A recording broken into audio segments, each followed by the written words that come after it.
harsh, critical voice we all have in our minds. You know, this one. What were you thinking? You'll never manage. You're not good enough. Well, I'm coming back to that voice in this video for two reasons. Firstly, it's really damaging. So researchers have found that when we are really self-critical, it can be linked to instances of depression and dissatisfaction with life. And number two, when we're used to this inner critic being around all the time, it can be really difficult to speak to ourselves in a different way. So speaking to ourselves in a kind way is really important for our well-being, but it's not easy to do. So, I wanted to give you an exercise to help you practice and strengthen your ability to speak to yourself in a kind way. For this exercise, you'll need a pen, paper, and a vivid imagination.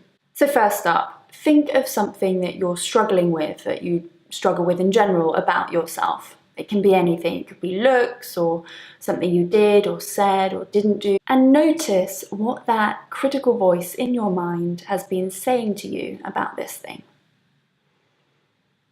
And notice what emotions come up for you when you think about that.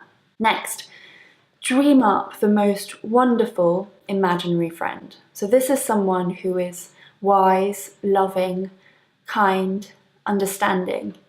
And they know everything about you and what makes you you, all the way back to your birth. Another thing about this friend is they are aware of all of your flaws, weaknesses, and faults, but they see you as a whole and they love you just as you are. Write a letter to yourself from the perspective of this friend. What do they want to say to you about this thing that you're struggling with? What do they want to say to you about how this inner critic is treating you?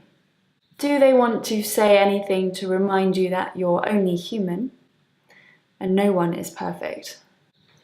Now you can pause this video for a while you write, and when you're done, put the letter in an envelope, address it to yourself and stamp it and post it if you can, if it's fairly easy to do so.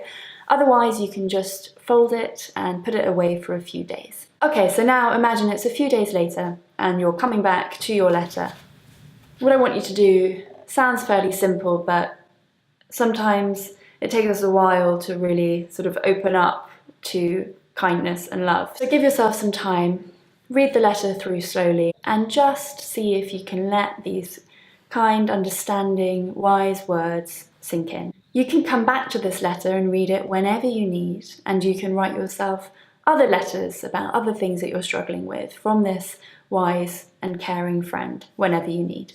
So that was an exercise adapted from a book by Dr. Kristin Neff. She's a psychologist and one of the pioneers of self-compassion.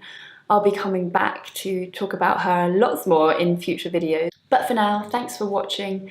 Please like, share and subscribe if you like this video. And I'll be back next week with another video on how to improve your mental and emotional well-being.